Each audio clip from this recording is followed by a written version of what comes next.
There's, hello. How are you? How are you? And you? The snowing. Who put all the snow in here?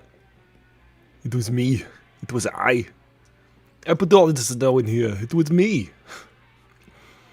I acted surprised, but I wasn't surprised. I was just joking. This is, we wait, we just hang out here for like a minute or two for people to show up, because they're gonna miss this and that and all the fantastic ideas that I have. So we were gonna wait. Did you ever see the movie The Running Man? In that movie there was a character named Sub-Zero. I'm not unlike this character from the movie, his name was Sub-Zero, and then when I killed him I was like, Sub-Zero, now Plain Zero. It was really intimidating. Hi Wesley Plotke. Did you ever see the movie The Running Man? There's no... You might be too young for The Running Man. It was very violent. Except there was a man in it, his name was Buzzsaw. And he had to split, if you know what I mean. If you know what I mean. I literally chopped him in two. But they didn't show it, you just saw his belt was cut in two. Hey, did you ever see the movie The Total Recall? I saw it, but I don't remember it.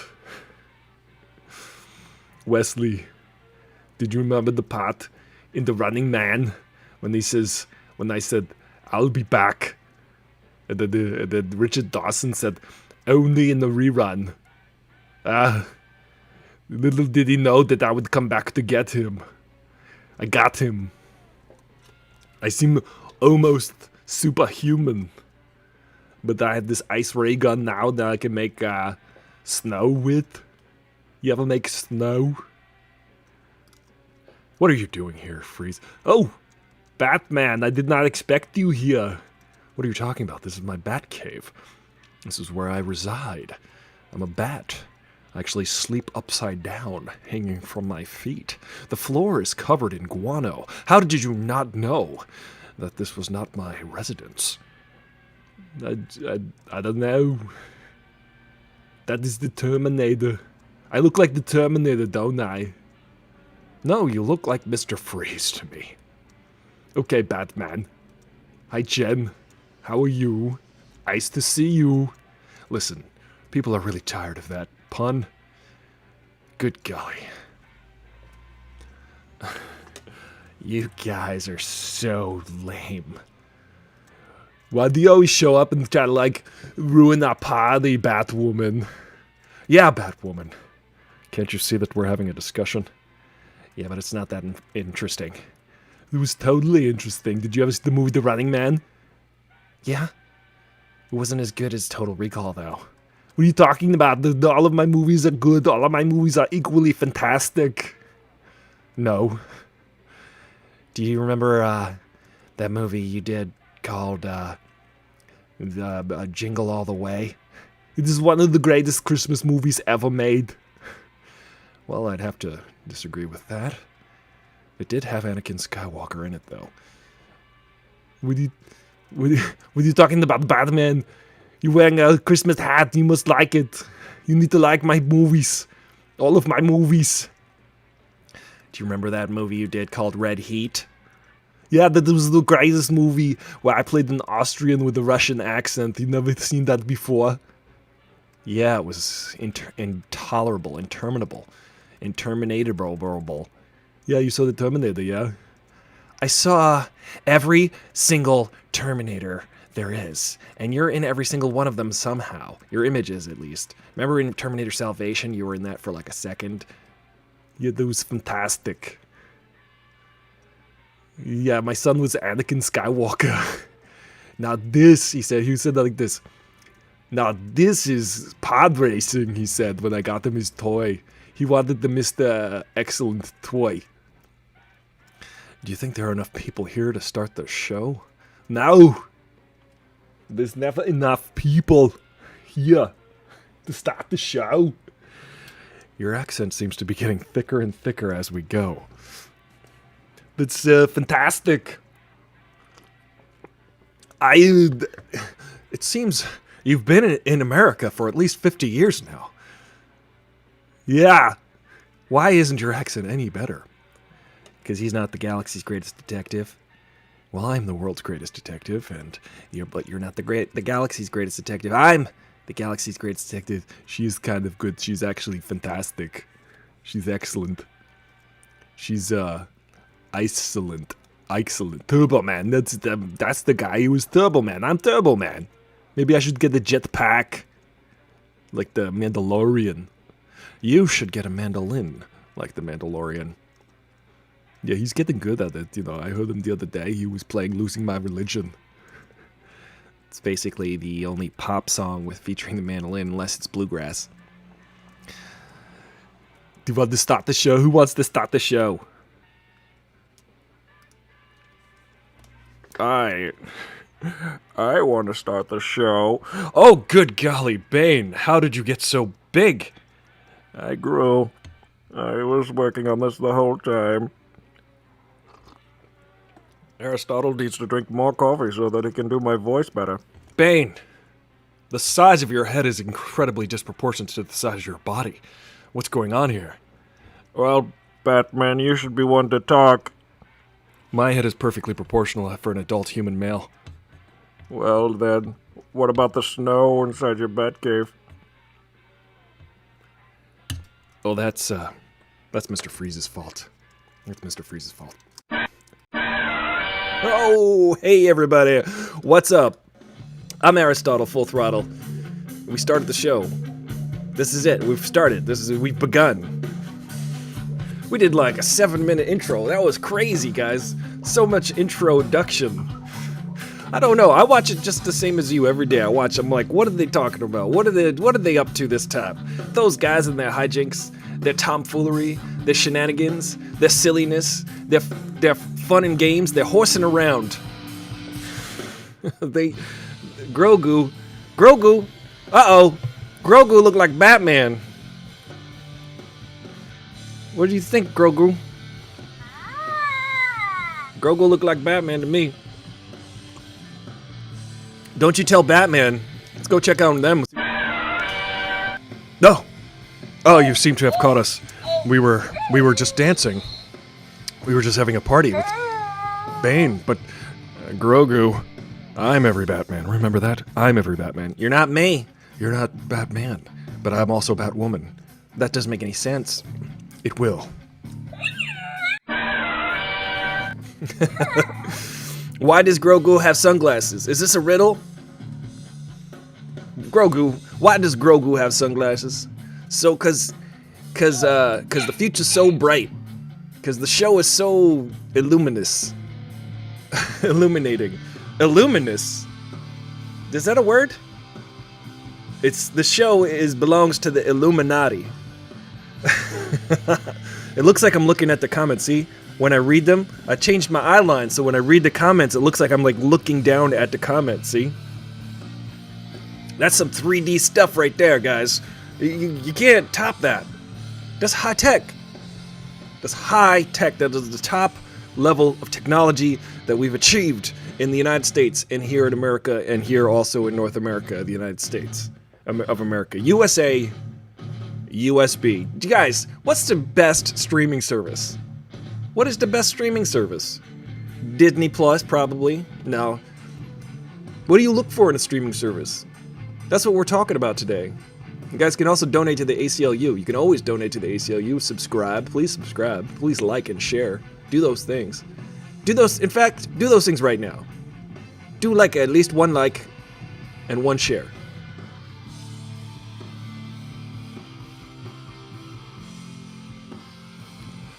While you think over your answer for what's the best streaming service, it's definitely not Hulu.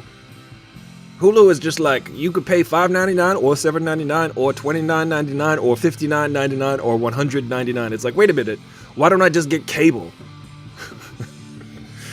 What's the best bang for your buck for streaming services? It's Netflix, but what is the best one though?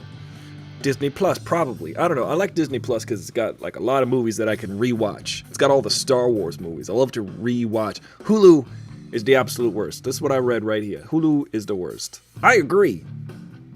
Hulu is the worst. Why though? It's got some good shows on there. Except when I want to watch the next episode of the show, I have to go back into the menu. I have to drop down the menu. I got to go find the second season. I got to go click on the second season, click through. HBO Max is equally stupid in that fashion. Equally not as fun to interact with. The interface is weak. Looks like it's just me and you here, Jen. It says three people. Hey, all three of you. You guys want to go fishing? You guys want to blow this stack? I don't know what the term I'm looking for. You know, and like buzz on out of here. Get some night crawlers. Go fishing. You know, this is my favorite part of the day because I get to hang out with you and talk and chat like LeVar Burton and play with my dolls. When you're an adult, when you're a kid, you play with action figures. Wesley's here, Jen's here. At one time, I think we had 12 or 13 people watching at once.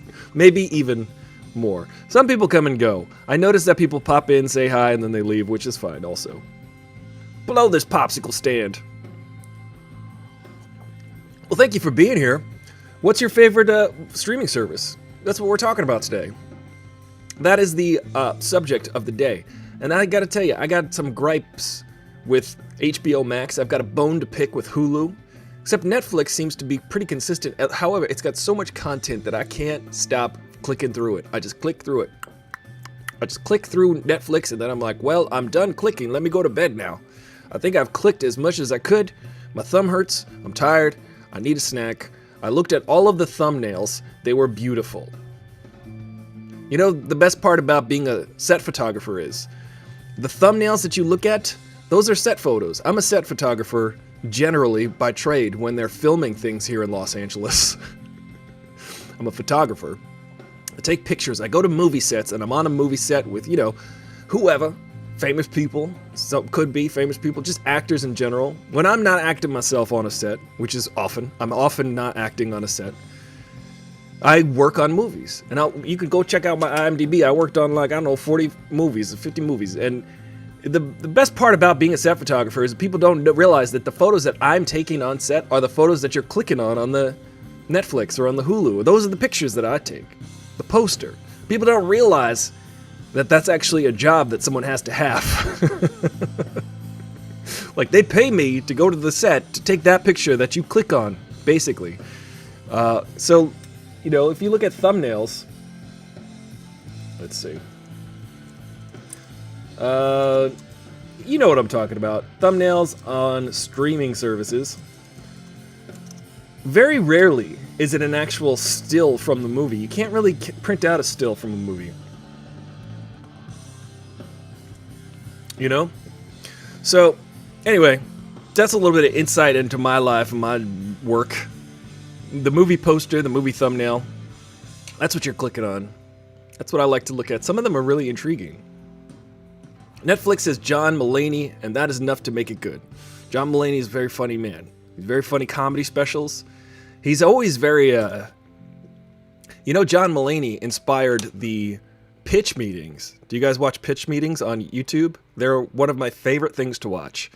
Pitch meetings, because John Mulaney did a bit on Back to the Future. And the people trying to pitch Back to the Future in the studio, and it's hilarious. John Mulaney's like, yeah, so this kid, right? He goes to 1955. And they're like, well, what is it called? It's called Back to the Future. And they're like, I don't know about that title. But get this. He falls in love with, his mother falls in love with him. I don't know if we should get behind this. It's a really great bit. It's a really great, John Mulaney, former writer for SNL, great host on SNL, very funny guy. Always wears a suit, keeps his hair cut. But you know that he's drunk half the time. I don't know. I don't know that. I don't know that for sure.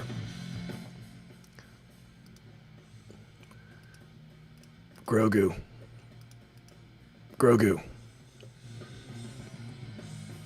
I'm gonna turn this down. Hold on. Grogu. What? I can't hear nothing. It does feeding back. Grogu. Hey, Grogu. Hey, say something, Grogu. They want to hear from you. They want to hear what you have to say. What is your favorite streaming service? I think he said Hulu. Why the heck would you like Hulu? Hulu? Do you expect me to believe that Grogu loves Hulu? That's crazy. What is your favorite? Let me move my helmet down. You still don't see my chin there. It doesn't cover my entire head, my entire fro. John Mulaney was investigated by the Secret Service for a joke he made on SNL. You know something? That's crazy. You know, I could take the Secret Service. I actually know the Secret Service. I was part of the Secret Service. That was my first job. I was a foundling. But I found myself eventually working for the Secret Service and protecting the president, Barack Obama. Yes, that's canon. Mandalorian. I'm a bounty hunter by night. I protect the president by night also. Guys, Aristotle has a really good story about the Secret Service. You guys want to hear it? Does anybody want to hear the Secret Service story Aristotle has? No? Aristotle met the head of the Secret Service, Jerry Parr. Jerry Parr gave him a recommendation to join the Secret Service, but Aristotle was like, I like to play music. He likes to play music. He doesn't like to shoot people. Oh! You guys want to hear my story about the Secret Service? Story time! So, when I went to the Barack Obama inauguration ceremony in 2009, January 2009, I was there, and we had a big Barack Obama party, right? So my friend Oliver, he grew up next door to this guy, Jerry Parr. Jerry Parr was the former head of the Secret Service. Not only was he the former head of the Secret Service, Jerry Parr, he was about 80 at the time, in 1982, or maybe 81, I believe. I don't know the year exactly, but Ronald Reagan, former president of the United States, Ronald Reagan, he was the president from 1981 to 1989, the president. Former President Ronald Reagan was shot. Many people don't know this, but he was shot. There's a very famous photo sequence of photos. Maybe I'll go find that photo. He was shot by a guy who was trying to impress Jodie Foster. But Jerry Parr saved Ronald Reagan's life by pushing Ronald Reagan into the limo after Ronald Reagan was waving to a crowd, got shot, realized he got shot, got shoved into a limo. And as Ronald Reagan was bleeding, Jerry Parr was trying to see what the damage was on the president, so he's like feeling around on the president, took the president's jacket off, saw that there was blood coming from underneath his armpit, and he said to the president, you're bleeding from the lung, and he noticed that the blood was very light-colored, so he's told the motorcade driver, he said, go to the hospital. Go to the nearest hospital. I forgot. I think it was the hospital that the president just went to. Walter Reed, maybe. Instead of going all the way back to the White House, where they also have a medical unit that was standing by, ready to receive Ronald Reagan after he got shot. There was a medical unit at the White House, but it would have taken like 12 or 15 minutes to get there, and it was only a few minutes away to get to Walter Reed. And when Ronald Reagan got to Walter Reed Hospital, he was told that if he had waited any longer, he would have died. So Jerry Parr was actually integral in saving the president's life. Let me show you. Pardon me. Let's see, what is it? Window capture. Let's see, window capture. I'm gonna show you.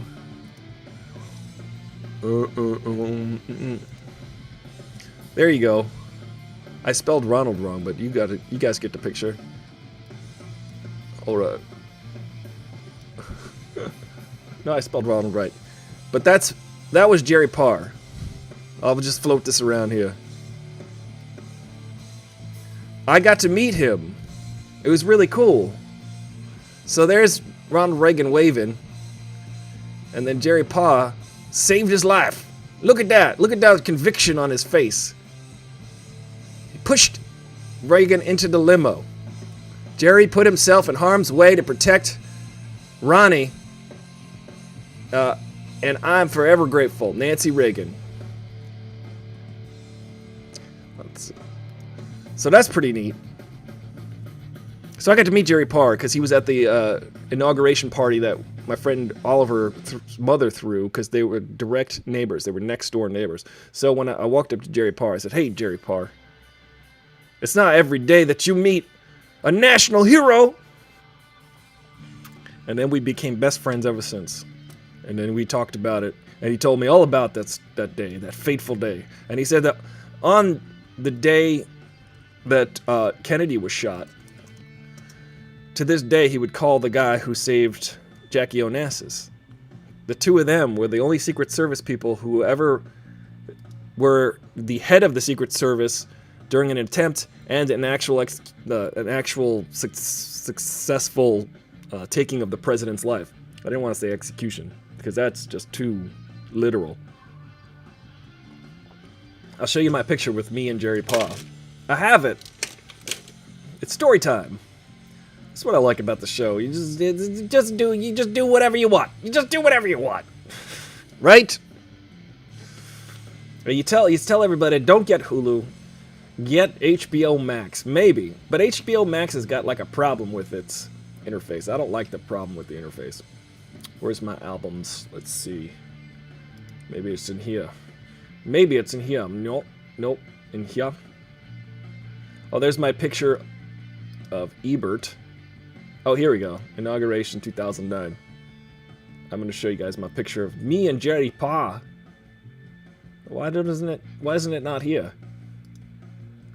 You'll laugh because it was funny. Oh, here it is. Sadly, Jerry Parr is no longer with us. He's in Spain. Just a kid. Let's see. There's so many buttons you can press, and I like to press all of them sometimes. Sometimes I press all of the buttons at once. There we go. Look! That's me and Jerry Parr. See that? We're best buddies. He's a good guy. He's a good guy. He saved the life of the president. Even if you don't like the life of the president, I mean the president at the time, politically, it's a big deal to save the life of the president. You know? That's a good thing. What was John Mulaney called investigate? What was the joke that John Mulaney told?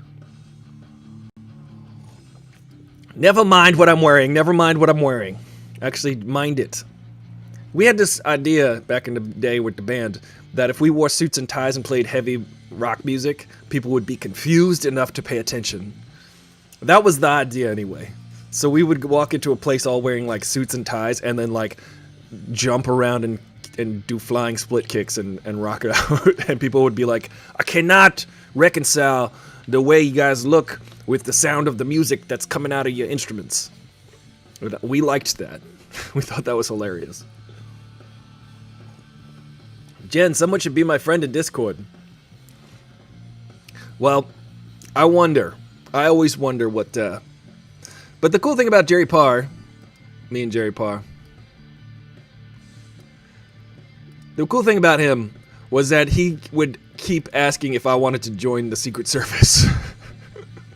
And I was like, Jerry, I appreciate it. He's like, I'll give you a good recommendation. I was the head of the Secret Service for 6 presidents. And I was like, you know, I don't know. I don't know about if I want to join the Secret Service. They're tough, though. Secret Service agents are incredibly tough. They go through, like, Navy SEAL-like training. They gotta hold their breath. They get thrown into the bottom of a pool with a bunch of weights. They get lit on fire and shot out of a cannon into a gigantic Jell-O mold. It's true. Yes, we did flying kick splits and suits. You would not have believed your eyes. You would have been marveled and dazzled at the insanity, the silliness. What are you eating for dinner, Jen? I'm curious, because I had peanuts earlier and an apple. Those were great. I highly recommend, guys, if you ever get the chance to have peanuts with an apple, it's almost as good as peanut butter on an apple. It's almost as good. Oh my god. Gotta cancel the show right now, sorry. What are you doing? You just let your secret identity go. Now everybody knows it's you, Grogu. Oops! I said his name. Grogu. Look, he's peeking.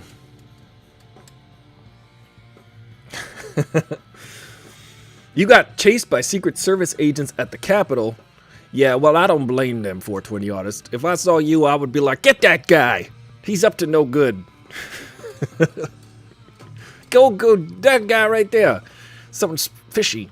Something suspicious going on. Mushroom risotto. Ooh, the risotto. You know what my favorite part about watching Hell's Kitchen or something is when that chef, what was his name? Not Guy Fieri, but the other blonde chef. They're pretty much in the same category. The Hell's Kitchen with Guy Fieri. That guy. You know which guy I'm talking about. He would always be like this. The risotto! The risotto! You're burning the risotto!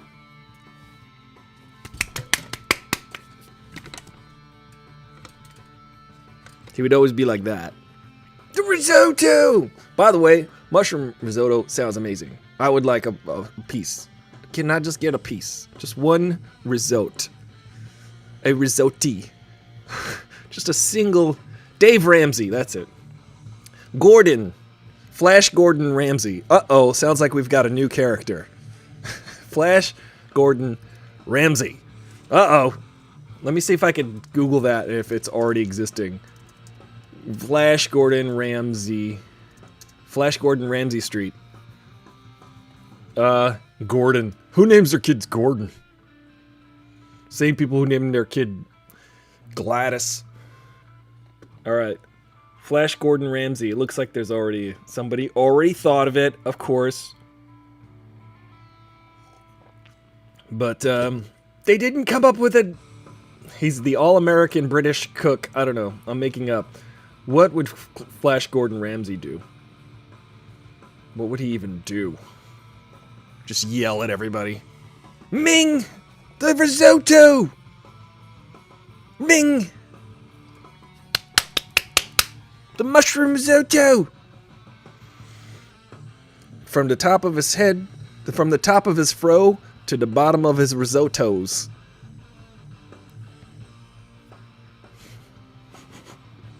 This is what you get. Listen, it can't all be gems. It's on every day, 5 days a week, Monday through Friday at 5 p.m. Pacific Standard Time. And you know, it can get boiled down. We can boil this risotto down to like one risotto. And we can refine the show to one little tiny grain of good. You know what today's lesson, today's moral, today's through line is stick-to-itiveness. Stick with it. Stick with it, ladies and gentlemen. I've been doing a hike every single day. I did a hike. Today was my 8th day. Look, I'm out of focus. My focus didn't even want to hang out with me. Focus was like, I'm out. I'm over here now. All right. Focus doesn't want to play today. So I'm turning that off. Yeah. I'm still out of focus. See, this is what happens when you're a photographer. You're like, it's out of focus. Focus, please. But I've done a hike every single day. This is my 8th day that I've done a hike. Because just being consistent. I might even play drums after this. I played drums yesterday, but not on camera. Playing drums every day. Gotta get good at the drums. You know why? Got the big show on Saturday. Dave Gordon Ramsay. He yells at you about your cooking and your finances. The risotto! Do you know how much this costs?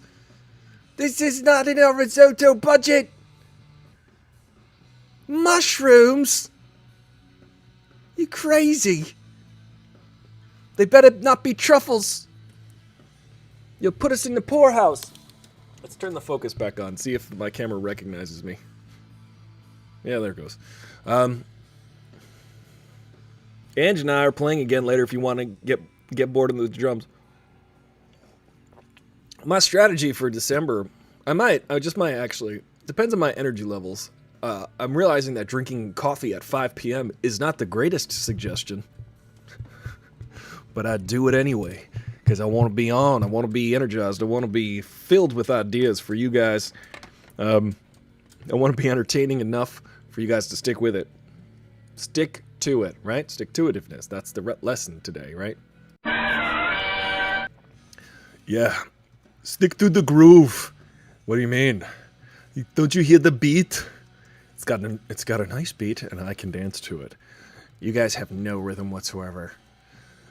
No, we do, though. We have so much rhythm.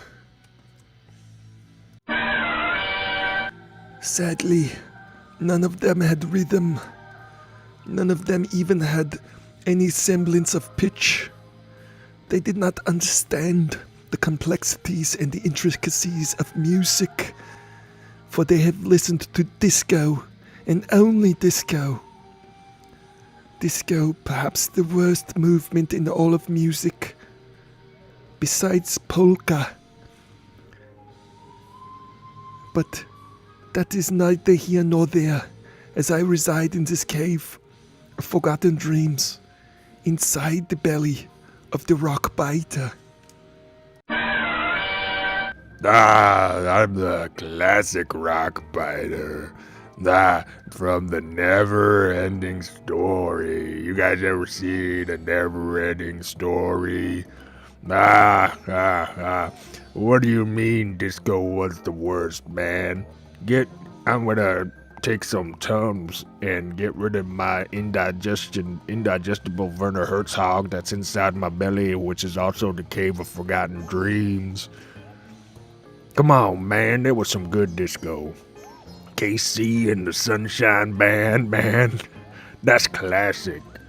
You ever listen to, You ever listen to Three Dog Night? I know that's not disco, but, disco. You ever hear Discotheque by U2? U2 is so many people's favorite band. I don't know why. Because sometimes people think U2 is like Jesus rock, but it's not really Jesus rock. I remember Jesus. That was only 2,000 years ago, and I'm 500 million years old. So 2,000 years ago was like about 10 minutes in my times. So I remember that like 10 minutes ago. Jesus was there. Dude listened to country, man. He was into bluegrass. Played the mandolin, actually. What?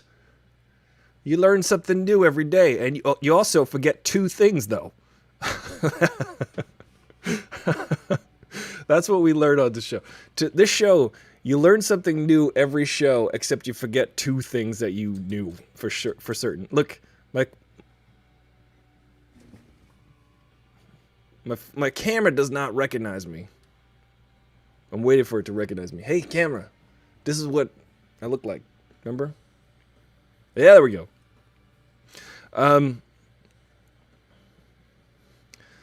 Game time again? I mean, I guess if the people want it, I could play a, oh wait. Let's see. The Star Trek blanket is in focus, yes. Do you see that there's like a mixture of Star Trek versus Star Wars right there? They're abutted against, they're adjoined. You know, we are going to have a game tomorrow. We're going to be playing trivia. So remember to tune in tomorrow for the Lordet of the Rings trivia. LORDT of the Good Lord of the Rings trivia. That's what we'll call it. Lord of the Rings trivia tomorrow night. And right now, if you're just joining me, remember to go to best streaming service. What does this say up here? Best streaming. Oh, that's the title of the show. I thought there was like an option on it. There's like a new little thing on the top, which is funny, on Instagram. Guys, there are actually Lord Lord of the Rings. Lordess Shikoni of the Rings. Lord. Yeah. Lord of the Rings. I'll get a picture of like Lord. That'd be hilarious. She's Kiwi. She has actually a secret Instagrams. She has a secret Instagrams that is just onion rings. How brilliant is that? It's not so secret now. I told you about it. But there's an onion rings Instagram feed. All she posts is onion rings and her review of them, because after every show she goes and gets onion rings. And then she eats them and takes a photo and puts it on Instagram, and she gives like a very detailed description of the onion rings. I like onion rings. You guys like onion rings? Onion rings are pretty good. You ever have the blooming onion? The bloomin' onion? No. It's worth it. It's really worth it. Please put down this. Please put down the onion.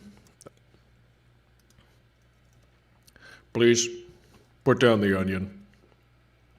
Put some do you like breaded onion rings, or do you like the onion rings that are beer battered? It depends. Well, for me personally, I can't have any because I just eat baby food. I can only eat baby food. I can only process baby food. Hold on a second. Well, that's a tough break. No, it's actually pretty good. You just puree the onion rings. Doesn't matter to me. Beer battered or breaded. It's fine. You know what I also like? I also like mushroom risotto, but you gotta blend it. You gotta blend it up. Blend it up in a blender. Blended or alive. Blended or dead. You're coming. You know, your risotto creep. What? I think I just ruined everything. Put these controls back on. Sorry guys. You're seeing the behind the scenes. Put this back here. I would like for this button to work. It's not working, guys. Anyway, that's fine. I'll figure that out later. Doesn't matter. Hey, Marquise Gapmore. Lord of the Rings. What else is in the news, ladies and gentlemen? Are you looking forward to the remake that they're going to make? Speaking of HBO Max, they're going to do True Blood again. Why? How are you going to do it again? Is it going to be a sequel? Is it going to be the same thing over again with Sookie? Hey there, Sookie. Sookie, come on. What else? Or the Grinch. The Grinch musical. Man. Dr. Seuss got call the doctor right now. He's rolling over in his Dr. Seuss grave right now, looking at all this stuff that they're using with his property. Dr. Seuss spent his whole life not licensing his books to be made into silly movies. And then, as soon as he died, his estate was like, yo, we gonna make some money on this Dr. Seuss. We're gonna be making it rain with Dr. Seuss. There's so much Dr. Seuss movies that are bad, like Cat in the Hat. You guys see that? It was bad. You guys see The Grinch? It's all right. It was also bad.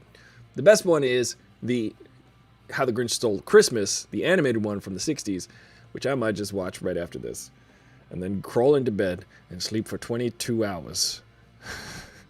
So that I can wake up 1 hour before the show tomorrow. We're on lockdown, guys, here in Los Angeles. I didn't see the Lorax, though. Was it good? I feel like sometimes they don't do a good job. They want to make a quick payday. So they just don't do a good job. And they go, it's Dr. Seuss. The kids will love it. I worked at a movie theater when I was younger. And also when I was older. What? I worked at a movie theater when I was older than I am now. And there was a time on Saturdays during the summer where you could see that the parents that got the kids visitation on the weekends didn't know what to do with their kids, so they would take them to the movies on a Saturday, and it would just be kids galore. It was great. It was funny because you're just like, I understand who goes to see movies now. On Friday nights, it was dates, and Saturday nights at 9 p.m. or 10 p.m., it was always like the exact same crowd of like just everybody. But it was funny because in the summer, it was just like, oh, nobody knows what to do with their kids in the summer, so summer camps would just take all their kids to the movies. Parents would take their kids to the movies. It's a great place. It's a great place to go hang out. That's where my parents took me when I was young, and look what happened to me. Guess what, guys? Guess what I can't find right now? Why is this part of the show? Part of the show is me, like whenever I'm in this mode, I'm looking for a pick. I don't even know where the pick maker is. Let's see. Found it. I gotta make another pick, guys. Oh, I found a little tiny wallet. It's supposed to have picks inside. There's a tiny little pick wallet. Let's see if there's one inside. Oh, it's a tiny little baby itty bitty pick. That's for shredding. Your Christmas spirit.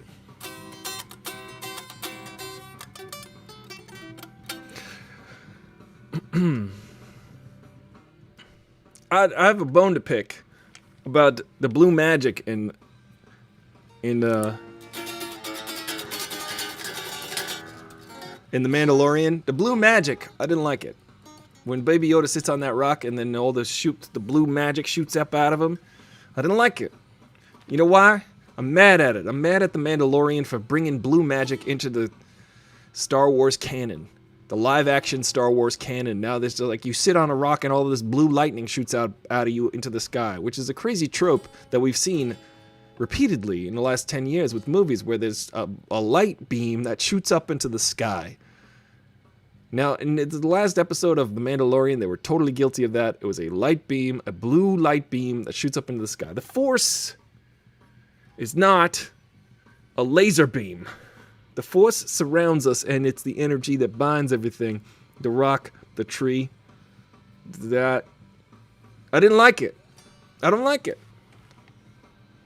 Sue me. Why they gotta make cartoons out of the real life thing? I don't like it. And I'll tell you why. I'll tell you exactly why. That's the first time we've ever seen blue light energy shooting out of a being. I don't even like Force lightning, but why would something have to glow? Why couldn't Baby Yoda just sit on the rock, meditate, and then like Mando doesn't know how to like touch him? What am I really mad about? I'm mad that they used... We don't need to see that.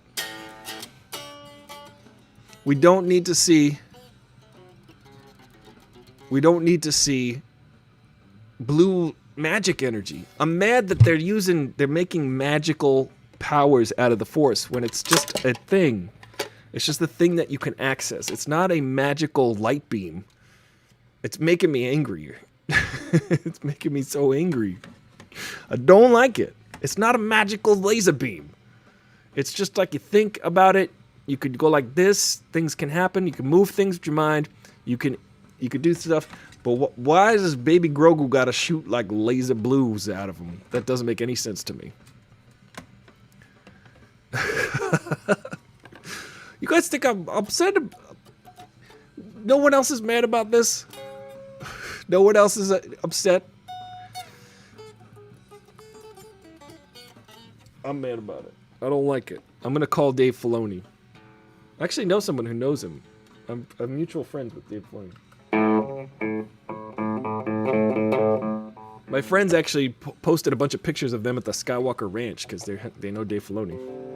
And I was so like, I would like to know Dave Filoni. Except I would also tell him, listen, Filoni baloney, stop putting cartoons in real life. We don't need cartoon magic on a live action show. Stop with the blue lights shooting up to the sky. We don't need no blue lights. Just have him think about it. Have the Mandalorian try to reach out to grab him. And then he's like, I can't grab. I don't understand. What's happening? Not a blue magnetic light.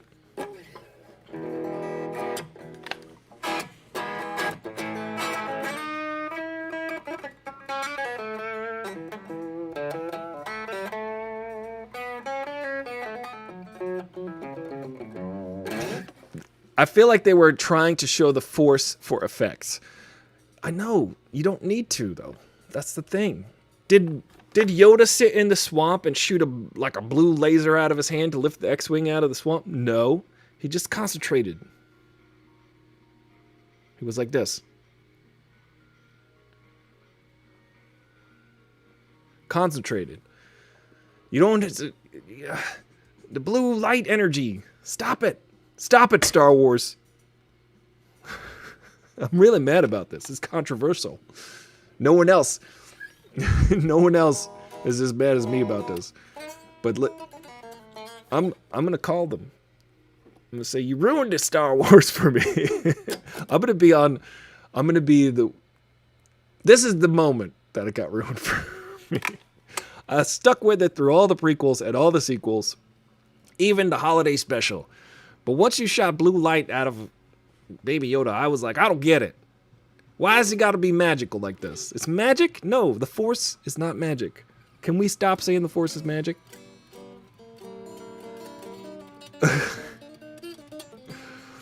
I don't think they're going to bring it back, though.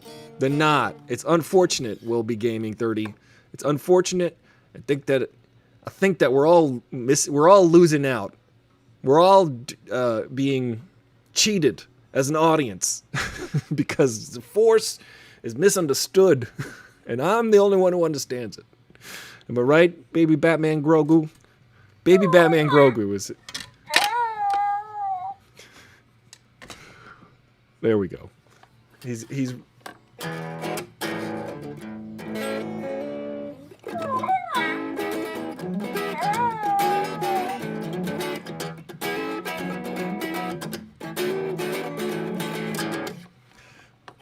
I don't even see that. He just goes like this. Even baby Grogu gets it. See, he used the Force to remove his glasses. We didn't see no blue lights shooting out of him. Why's he got to be blue lights? I'm mad about Star Wars. Let me tell you why. I'm mad. The show always turns into Star Wars. I'm mad because of this. The ideas that everybody's got to be everybody's son, I don't like. That everybody's got to be related somehow, I don't like. I don't like that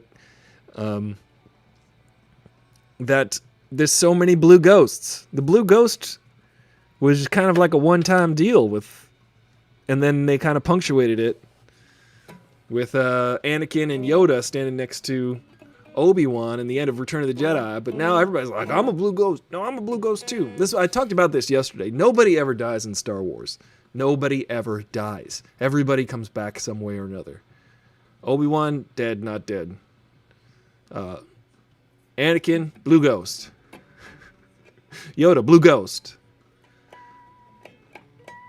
Darth Maul, robot legs, didn't die. Robot legs died dramatically, didn't die though. Emperor, dead, dramatically dead, didn't die though. It's back again. Everybody, name a character except for Padme. Padme was the only one who died, and she died for no reason. She was just like, oh, I guess I should just die forever now. Why is this? Who do I think Grogu was calling to? I think he was just switching channels. He was on a streaming service. He was on a blue light streaming service. He was on Hulu. He's like, change the channel. He was just clicking through until he got to, I don't know. I think if they bring back Boba Fett, remember he died? He fell into the Sarlacc pit. Psych. He's not dead. Boba Fett's back. So Star Wars does this. They go, we're going to kill people, but if people are mad about it, we'll just bring them back. I don't know why.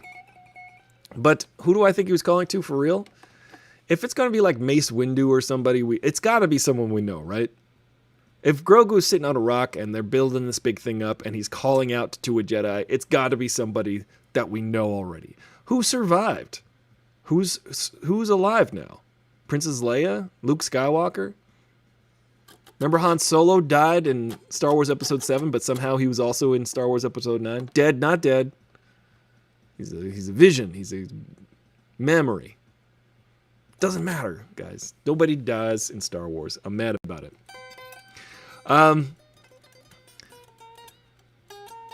Who do you think it's going to be? Who do I think it's going to be? I mean, the most obvious one would be Luke Skywalker, right? Because the obvious one would be he's the only one alive in that era that should be a Jedi, but apparently Jedis are still around, even though Ahsoka Tano is Asagi Tako, she's just whatever. She's just like not a Jedi, right? She's kind of she renounced being a Jedi, so she's technically not a Jedi. So when Yoda said that there's, when you are gone, the last of the Jedi you will be, or whatever, that was not, that was kind of technically true.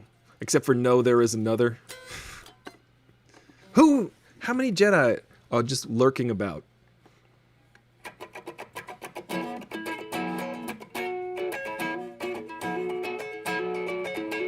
Ben Solo would probably be, what, 10 years old at this point?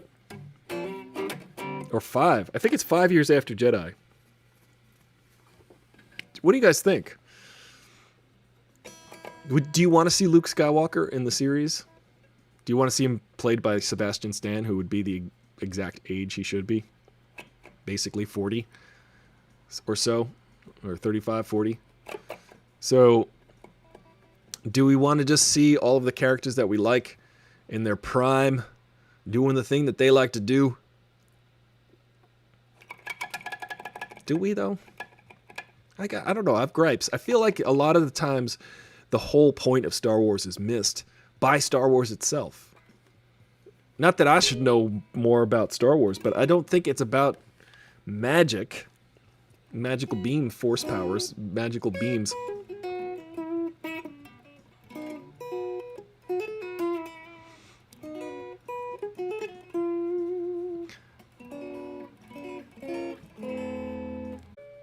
No, I'm just... you think that's deeper about Star Wars. I'm just genuinely mad about it. I'd like to say that I haven't been mad at The Mandalorian yet, but this the one time I got angry. I was like, I don't like that he's shooting blue beams out, because everything else has been so subtle. And that's always been the cool thing about the Force to me, that it's been subtle. We never even saw the Force move things until The Empire Strikes Back, and it didn't move things easily.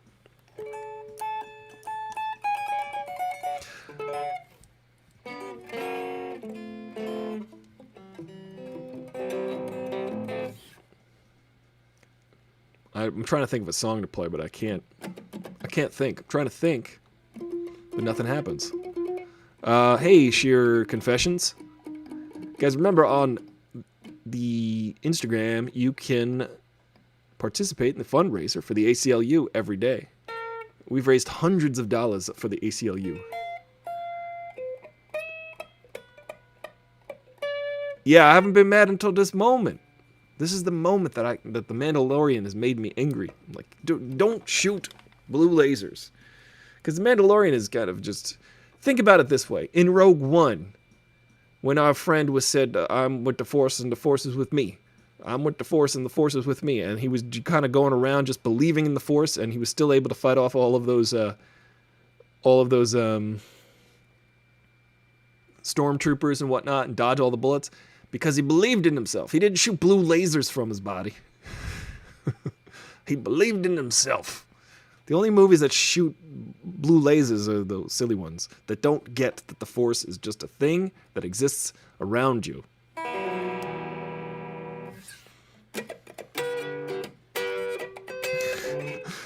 Listen, I'm angry, but it's just, you gotta get angry at something, right? I'm not that mad, but I am kind of upset. I'm upset that they used blue magic. It just doesn't make any sense to me. It's a force. It's a force. It's not a blue electricity. Even though electromagnetism is a force. Can anybody name the 4 forces? Anybody? I'll give you a hint. That was a hint. One force is a...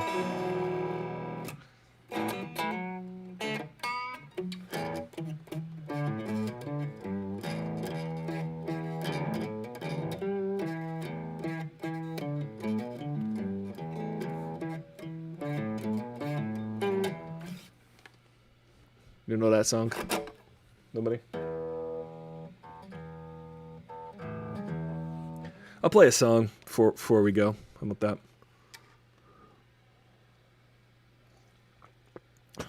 Gravity is this will has got one.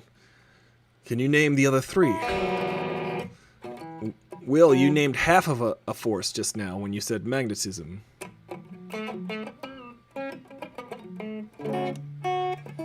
This is called jazz.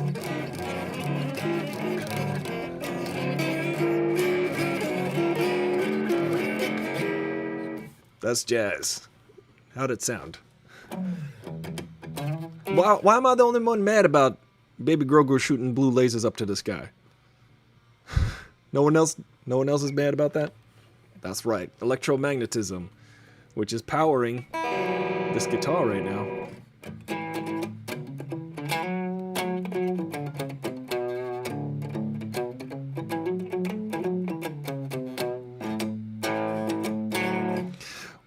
What song am I gonna play? Hold up.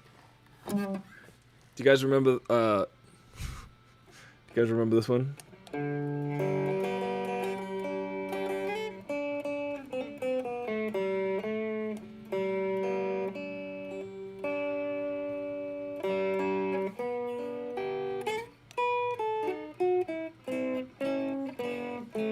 I forget how to play it.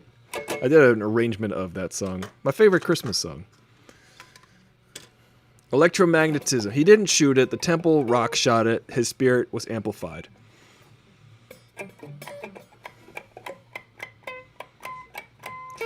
I don't know about that. I don't like it. It's fine. I don't like it. But it was needed. It was indeed just another blue beam into the sky. So we listen. We can disagree with respect and civility here, which is fine, and that's allowed. We're allowed to get. See, I've started a debate. My anger. I used my anger to fuel. I used it to fuel the discussion. I just thought it showed how powerful Grogu is, especially at the end of the episode. Maybe they could have like the ground shake. That's cool. I really didn't think about it until this morning. And then when I did think about it this morning, it made me angry. That's all. I was like, wait a minute. That's the first time we've seen in live action just blue light energy coming out of somebody. We don't need that. I'm a stickler for the mysticism behind it. I don't like the literal magic of it. I would have thought it was more compelling. So, Jen, you said I thought it was interesting that it showed that there were some things Mando won't be able to protect him from or understand. I thought there could have been a cool way to show that. It could have showed like Mando's vision getting blurry when he tried to like go toward him, or something, because they show the Mando vision. Or maybe like, how like these aren't the droids you're looking for. It's just a wave of the hand. You know how that they can move things with their mind. Maybe like Mando was trying to help him and then it was just like blurry and he couldn't help him. And that's why the Dark Troopers were able to grab him. It's just a simple fix. Like maybe you plop baby Grogu down on the rock. He closes his eyes and he's like, oh, I could sense there's something. I want to commune with nature right now. And then Mando comes back and he's like, come on, Grogu. And I don't have time to set all this stuff here, right? Grogu. Stop messing around, Grogu. Stop messing around with that rock, Grogu. We gotta go. We gotta go, Grogu. Let's go the heck out of here, Grogu. Why don't we just do that? Why don't I grab you and we leave? Well, they could have done that, right? They could have gone to grab the kid and then just been like, I can't grab, I don't know what's going on with me, but I'm unable to grab you. And then the Dark Troopers come down and they just grab him and pull him away because they're not governed by, like mind tricks or anything.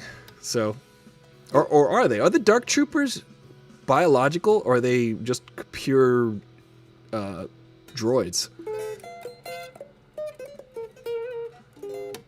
I prefer the subtle telekinesis, but I was thinking that it was the light side of the Force manifesting to protect the wielders. What about the Razor Crest being blown up? That was pretty dramatic. I thought, as soon as I saw the Razor Crest blow up, Wesley, I was like, well, time for a cool new vehicle. Can't wait for that end of season 2 new ride that they can turn into a toy. Because that's what they're going to do. Maybe, just maybe, Boba Fett will make him slave too. He'll make him another ship. He'll make him a ship that looks just like his. We'll see what happens. Maybe Boba Fett dies. Maybe Boba Fett dies again for real in the next couple episodes. Would you guys be happy with that? Would you guys be okay with Boba Fett dying again? I mean, it doesn't really matter, does it? Because he's just going to come back. See you later, Will Be Gaming. Thanks for stopping by. I appreciate it. Death Troopers are exosuits, so there's actual people inside there.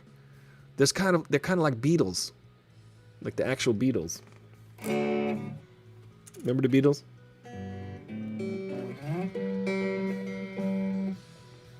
Let me turn this down.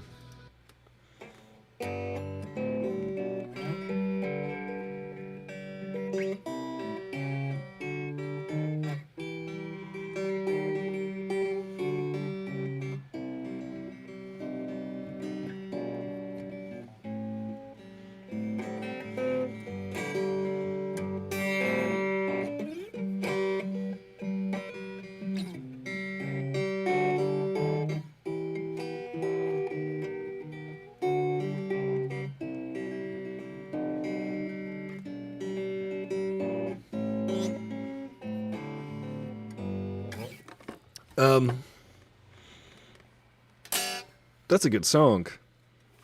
That is a great song. I wonder who wrote it. Hey, Escape from Post. Yeah, they really destroyed that Razor Crest. I was kind of sad to see it go, but it was kind of on its last legs. The Mon Calamari repaired it, but they repaired it with ropes and like seafaring equipment, which I thought was excellent, guys. I thought that was a really funny way to repair the Razor Crest, a space-faring vehicle, but they used ropes and stuff and netting. I thought that was great. Stuff like that I like. Blue laser beams going up to the sky I don't like, but I like that it causes a conversation. It shakes everyone up because everybody's like, but hey, I liked it. And I'm like, I just don't like it. I figured it would be controversial enough to start a discussion. It's okay if you like it. I just don't like it. It's totally fine. I thought they were going to go dark with this, and they still can, because if something happens to Mando, it would push him onto an Anakin trajectory. Yeah, like, I liked the idea that Ahsokan Turkey, what's her name? She was like, I can't, he's already 50. I can't be teaching this little 50-year-old how to go backwards with himself. He's already attached to the dark side. Yeah, I wonder what he has seen. Do you think he's Yaddle's baby? Do you think he's a clone of Yoda? Are we going to find that out? Do we need to have the babies of everybody? Do we need to have the same things over and over again? I feel like eventually we'll start to go into My friend David has a term called member berries. And so far, there's a lot of stuff in each episode where you're like, remember those member berries? Remember those member berries? Member berries. They're just everywhere. Claire. When Claire, Ahsoka Tano, Asagi Taco. Well, I mean, seeing him and Mando blast dudes.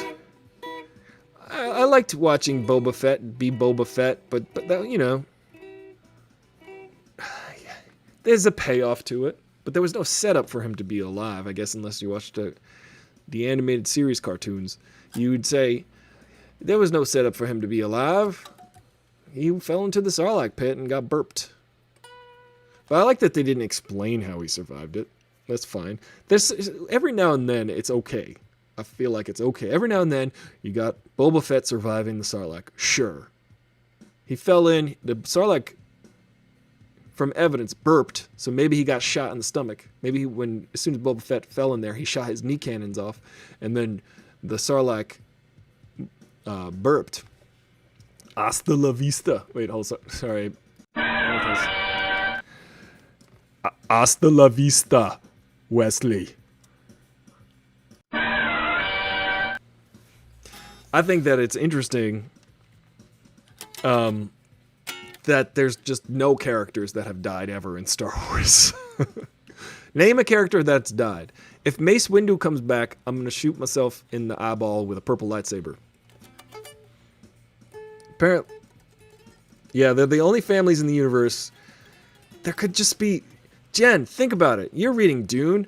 There could be so many different houses of the holy, as it were. Remember House of the Holy?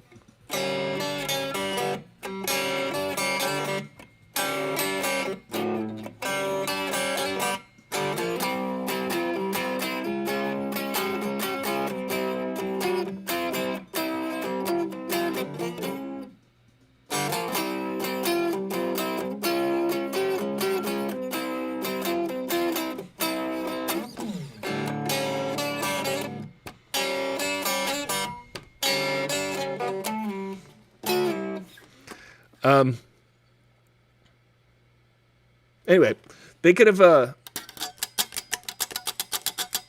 so many different houses. The House Harkonnen, the House Atreides. They could have these houses that are equally powerful. But it's just you're either a Palpatine or a Luke Skywalker or a Baby Yoda. That's it. You're done. We saw those in the movies. That must mean that's all that exists in this entire galaxy of millions of planets. Millions of planets. Let's go back to Tatooine, shall we? 500 times. Let's go back to this dust, desert, planet, Tatooine. Let's just go back there every time when we want to pluck a few member berries. I'm ranting right now. This is a rant. Aristotle, full throttle, rant. Hashtag. I want Obi-Wan to have a secret love child. Yeah, everybody. Well, I'm telling you, they blew the whole opportunity to have the prequel trilogy be this love triangle between Anakin, Obi-Wan being best friends, and then falling out because they both fell in love with the same droid or something. And then we find out later that, the kid was the kid. We don't even know whose kids they are. We just leave it that Padme or whoever is pregnant. We don't even have to know that they're pregnant. It would be cool to find out that, they ran off and they had a kid later. We don't need to spell it out. You can imply it. I love the implications of it all.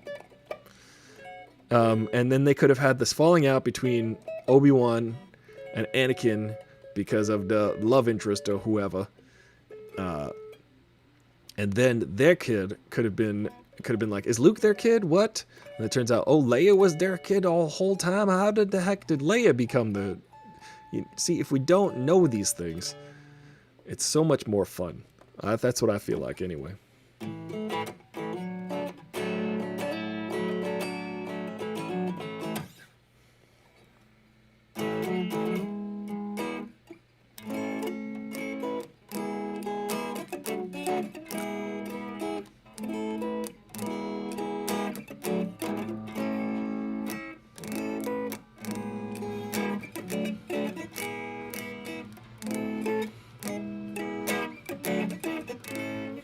Honestly, they would be better making it more rare. Yeah, I liked the idea. I'm going to share this, the Oral Knots, I think they're called. They did a really funny sort of ridicule, but it's also really funny and really well done version of The Empire Strikes Back, where basically Darth Vader's like, no, my daughter and my son, I know about them. And I'm going to put it into the Discord. And you guys will laugh and laugh and laugh. If you want to join the Discord, remember you can pledge at least $1 a month to my Patreon or subscribe here on twitch.tv/Aristotle Full Throttle. Please do that. Also, there are going to be shirts. There's shirts. Shirts abound. I might need a nap soon, but I might also play drums in a little bit. Just on Twitch, though. Just for a little bit. Maybe. Maybe I do need to have a nap and a pancake.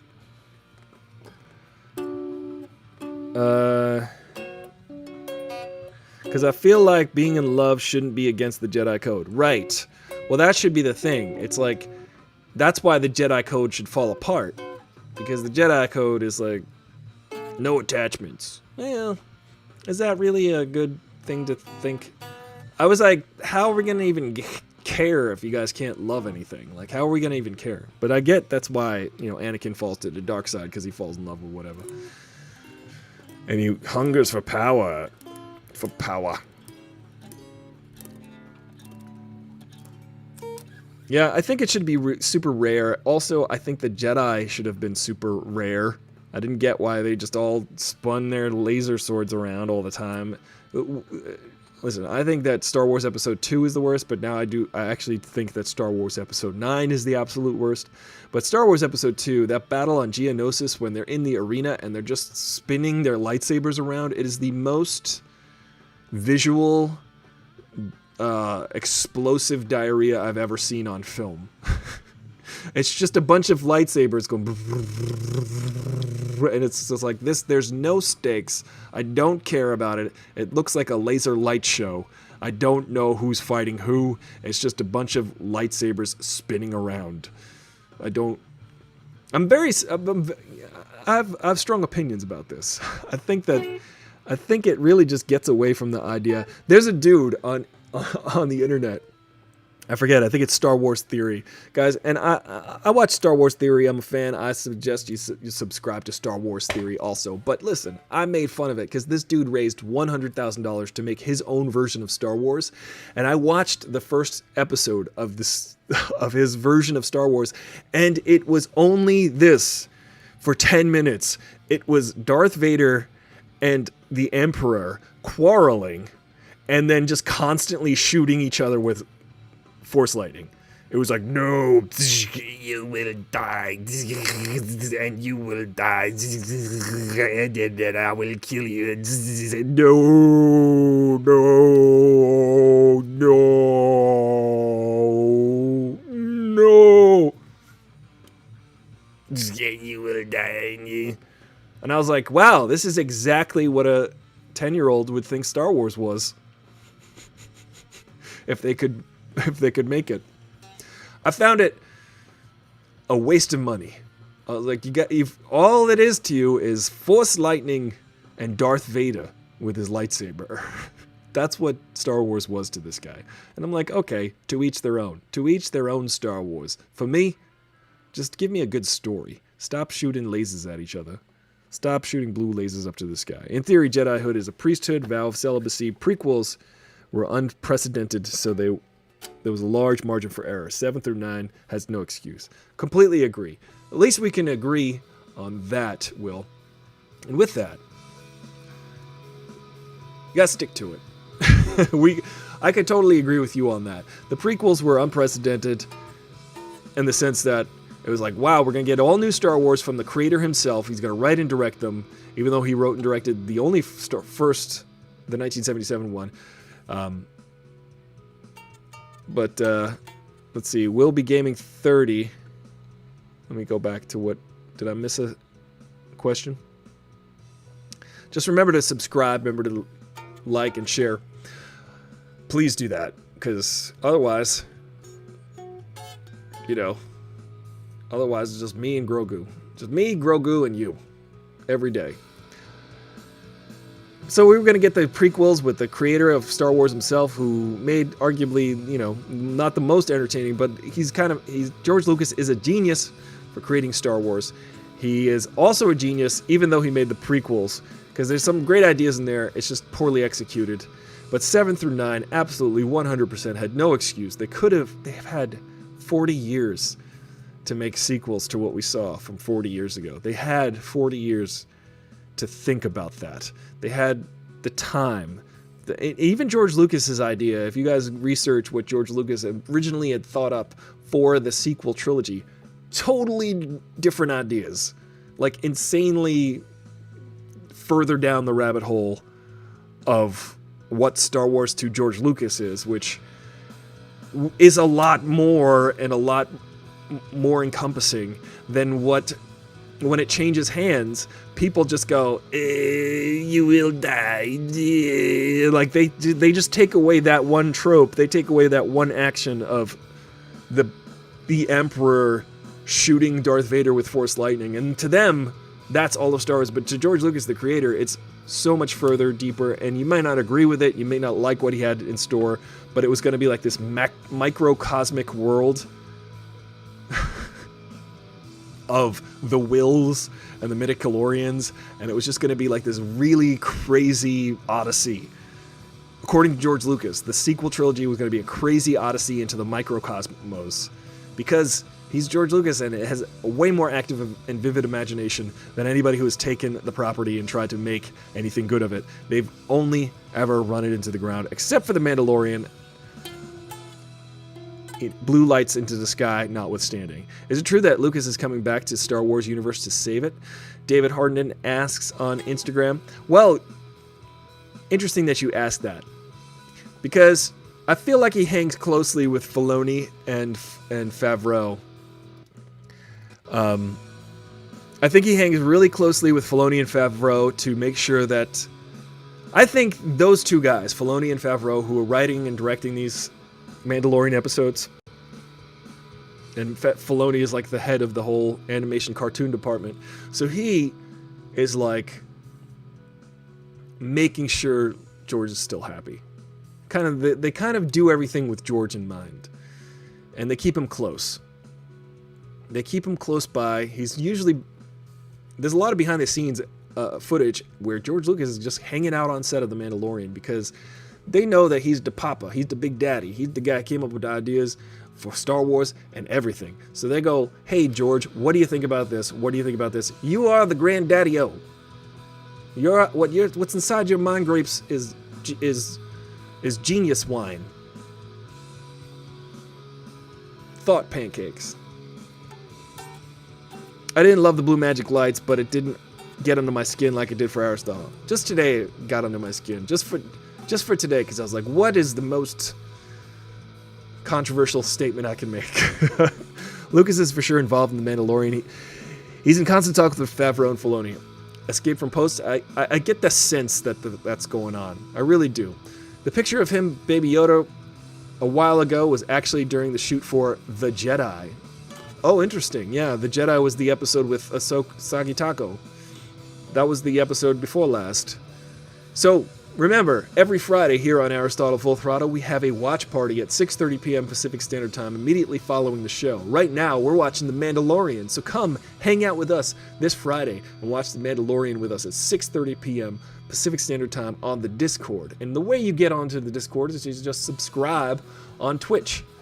Or you can donate or pledge $1 a month to this channel, like our friends Escape from Post and Jen the Fierce and a lot of these folks who've been watching the show. You can donate, and then you get access to the Discord. You can hang out on the different channels. And we've got a Mandalorian channel, we've got a gaming channel, we've got all kinds of levels and tiers and fun stuff. Rosario recently talked about it. That's interesting, Escape from Post. I'm really enjoying the behind the scenes. I really enjoyed the... I'm going to go back again. We're going to triple down on this song. I really enjoy the behind the scenes stuff that they've been showing on Disney Plus, which might be the best streaming service. No, it's Netflix, everybody. That was the question. What's the best streaming service? Maybe Disney Plus, because it's got like the coolest stuff that you can rewatch. I watch and rewatch all the Avengers stuff all the time, all the Marvel stuff and the Star Wars stuff. It's got the best rewatchable movies, the biggest blockbusters for me. So my top two might be, I don't know, HBO Max is also pretty good. They're gonna have all the movies released on the day that they're supposed to go to the theater in HBO Max. YouTube has been pumping out Filoni interviews explaining why the prequels aren't garbage, just misunderstood. Well, they're so misunderstood that I will never be able to wrap my mind around them ever being smart. They're just, listen, the ideas in the prequels are great. A lot of them are. A lot of them are terrible. But there are lots of new ideas. And that's the trick. George Lucas is good at coming up with these new ideas. But the movie is poorly, the dialogue is bad, and it's not shot well. That alone just makes it not interesting or stimulating mentally for me. It is just bad. Yeah, that's me picking my nose.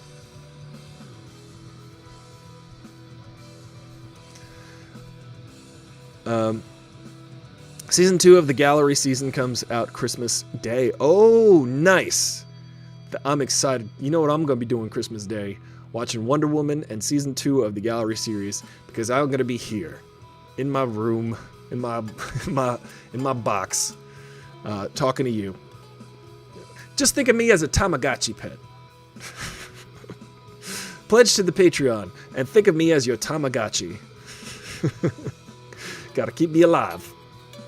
I honestly didn't like any of the ideas. Any. Will, you didn't like the idea that they cloned an army? I thought that was pretty cool. Yeah, the whole reason the prequels worked was that they are at least 3 film story from the jump, not a single one. You didn't like a double-ended lightsaber? That was pretty cool. I'm gonna go back out the song again. Because we've gotten into a discussion. And I got no place to go. I don't know about you. Yeah, the reason the prequels worked was there was at least 3 film story from the jump. Yes. Mando is currently having that as well. Favreau has spoken about how far in advance these things have to be planned on Mando. Yeah, you got to plan it out. The MCU was no fluke. And I know that I think Kevin Feige has also stepped in to be part of the Star Wars, the future of the whole Star Wars cinematic universe, interestingly. Even the editors for Star Wars 1 talked about how, Season 1, talked about how they all worked together from one avid project. They could all see what was going on in each episode at the same time. It was just one fluid experience. Interesting. Yes, people got to be on the same page. There's the keeper of the holocron. What's our friend's name? The keeper of the holocron, the guy who knows every single thing about Star Wars, and he is kept. What's his name? I know you guys know his name. He's great. He's on Twitter, and he'll confirm and deny certain things, facts about the Star Wars universe that only he knows. Not only he knows, but he knows every single detail. He's like the one guy on the planet whose job it is to know every single detail of Star Wars. Clone's been there, done that. So Idris Will does not like the double-ended lightsaber. I liked it. I like that. I like the way Darth Maul looked, except he got taken out like a punk. But no, he comes back. He's not dead yet. But wait, didn't Qui-Gon Jinn get murdered? Not really, though, because we heard that he was communed with in Episode 3. Pablo Hidalgo. Thank you very much. It is Pablo Hidalgo. He is the keeper of the holocron. He's the guy who knows everything about Star Wars. And I love that that's his official job. He could tell you ATST. He could tell you what's going on with that vehicle and this one and whatnot. But that's it, guys. I was mad. I was angry, but I was grumpy. And I did not like the idea that the Force has to be visually shown to us. It doesn't. It's an idea. I like the grounded reality of The Mandalorian. I like that not until now we didn't see, like, lasers shooting out of anybody's fingers. So, I don't know. I blame Robert Rodriguez. He directed that episode. He could have been like... He could have had veto power and said, you know what? I don't want to demonstrate the power of the Force as a giant blue light that shoots up to the sky. I would like to be more subtle about it.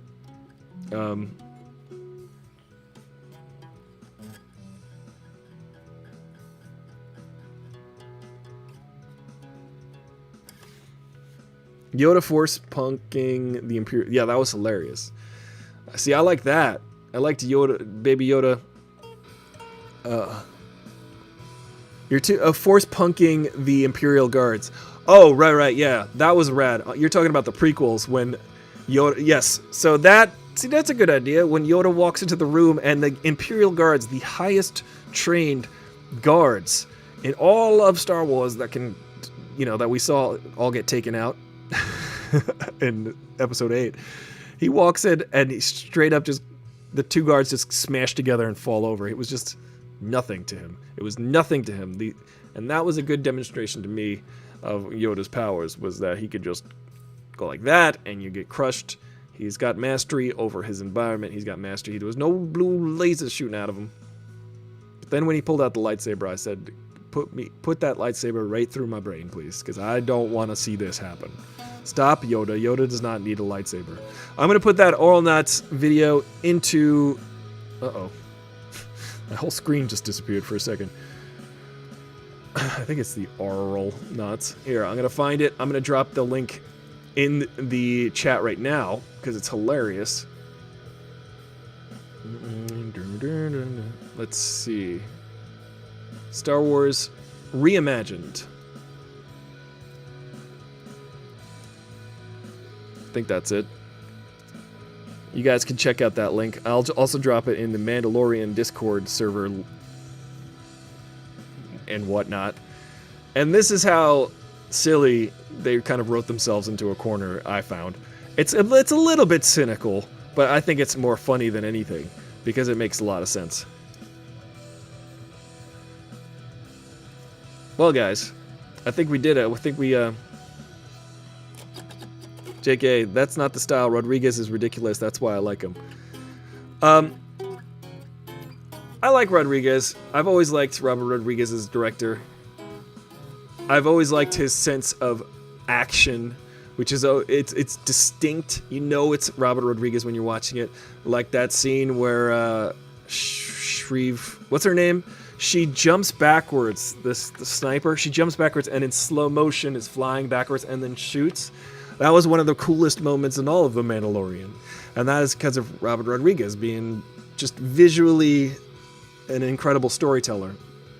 Sorry, guys, on Instagram, you're experiencing interruption, so I'm going to bail on the Instagram feed. Bye, guys. I'll see you on Instagram tomorrow. My battery is low. But Robert Rodriguez, very cool. I think one thing he could have done was done without the blue laser beams. That's the chord change. I'm going to do one more time. You know it's Rodriguez because it's super amateur looking. You know, it's funny, Escape from Post. I do notice that a lot of the shots are bland. His sense of action is really freaking cool. His sense of momentum and action and force, very cool. Stylistic. Though, my gripe is exactly that with Robert Rodriguez. There are a lot of just bland shots where you're just like, why is this shot isn't like he could have set this shot up a little bit better.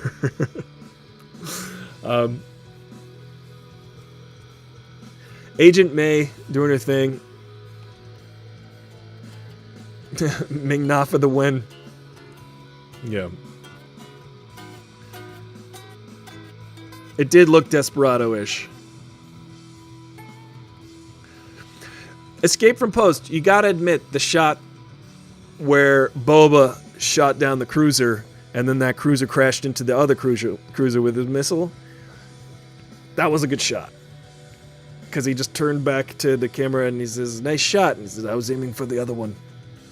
I thought that moment was like a character moment. That was a Star Wars character. I was aiming for the other one. Just sort of like, it was also very Robert Rodriguez to turn around and not look at your explosion that you created. But, yeah. You can't do the low budget style of shooting on a big budget Star Wars. It was goofy though. I liked it. It was fun. It was, but I feel you though. Some of those shots don't look good. Some of the shots are just, come on, bro. You got an expensive camera and a whole crew. Why don't you frame that up a little bit nicer?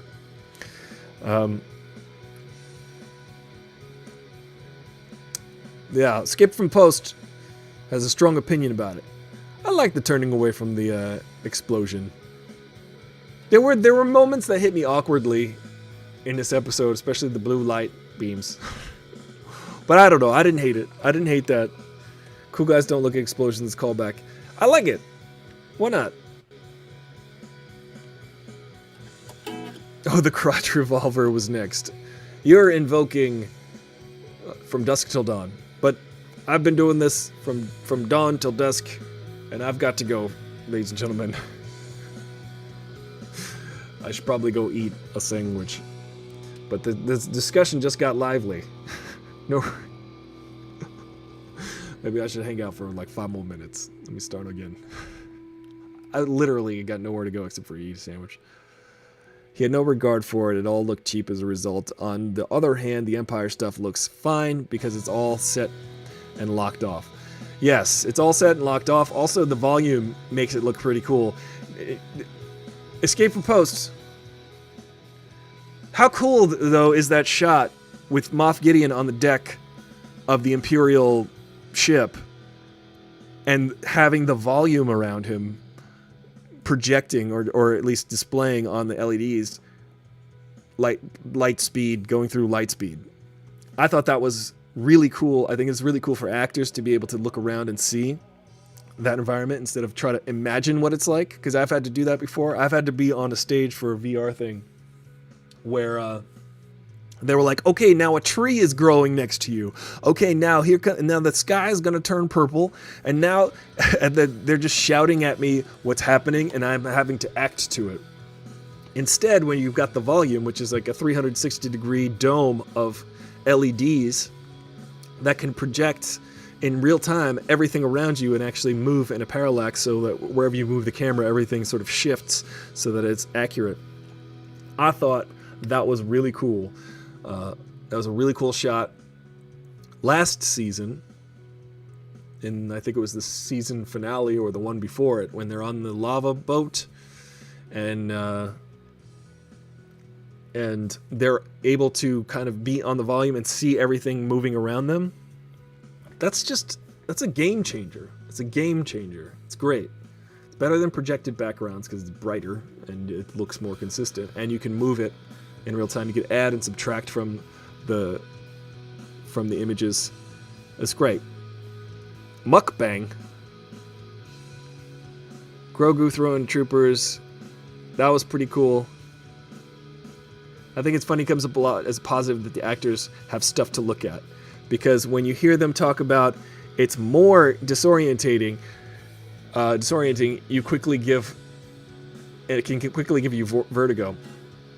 Well, I can see that being disorientating. However, if you're just standing there and everything's moving around you like the on the volume, I think that's pretty cool. I think there's a give and take. I think if you're moving, if you're pretending to be moving, it can be confusing. But if it's just a set and locked off type of set, which probably it's still moving around you because the camera's moving, it's probably a lot more encompassing and feeling like you're there more. Green screens, though, there's a give and take. Listen, there's a plus and minus for everything. Plus and minus, because the green screen, you literally do not know what it's going to look like until it's been rendered.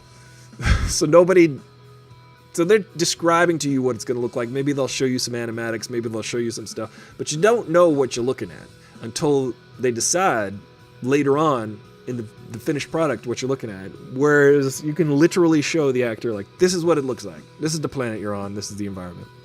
I think that's pretty cool. It's a stream whilst eating. Oh, that's hilarious. Yeah, you guys... Isn't that called sploshing? Alright. Let's send the volume to space and put Tom Cruise in it. Cruiser. Tom Cruiser. Yeah. Well, you're making me hungry for some mind pancakes. But I agree with you. there's pluses and minuses for having the volume, I'm sure. It's definitely a plus for the people who have got to make their special effects later, because they're like, look, we just film it, and now we can just edit it. We can color correct it and edit it, and it'll just be fine. I'm sure they have to tweak it sometimes. Top Cruise. Top Ramen. Speaking of dinner,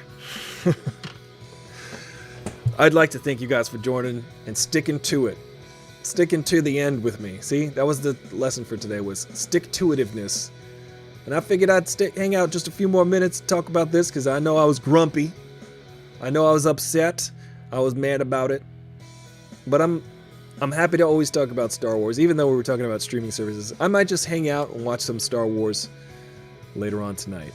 I dropped the link for the Star Wars Reimagined. I think it's hilarious. I think you should check it out. It's real fun. Billions of Tom Cruises come back and destroy us. That's true. You don't want to send out Tom Cruise. You don't want more than one Tom Cruise. One is enough. What was that movie called again? Oblivion. You're talking about Oblivions. Or you're talking about... I don't want to say it because it'll ruin the whole idea of the movie. But there's also another movie that takes place sort of in space where there's a character there's more than one of them. And it's great. It's one of the best sci-fi movies to come out in the last 10 years. I liked it a lot. Uh-oh, Atlas 20th. You can always rewind to the beginning. Remember, like, I'm going to rewind the song, like, for the 10th time. We did it. We did a really fun show, Atlas 20th.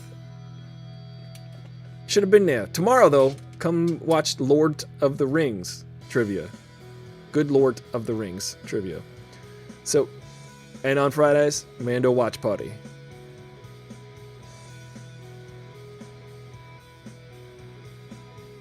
Oblivion was pretty good. You don't want... Oblivion was one of the first to use a volume stage, by the way. We were just talking about the volume stage.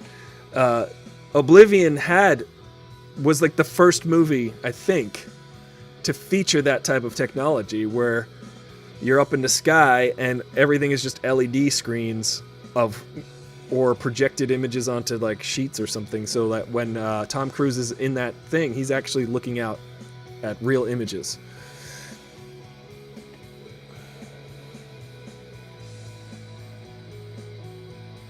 Where each chapter is different famous sci-fi trope.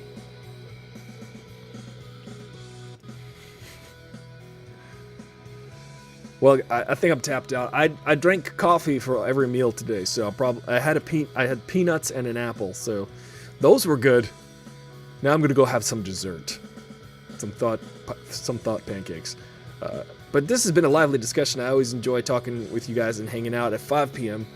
Pacific Standard Time every day. I feel like it's the game to see whether or not I'm gonna stay or go. Gravity. We can talk about that Gravity tomorrow. I didn't really think it was great. Oblivion's pretty good, though. I recommend Oblivion. It might be on one of the streaming services. So, guys, check out the show tomorrow. We're going to have Lord of the Rings trivia, hang out, have fun. It's going to be intense. I'm going to play the most dramatic chord in the world. I'm Aristotle, Full Throttle, your bro with the fro. And I'll see you tomorrow. I lost the button for stop streaming. Oh, here it is. Okay, bye, guys.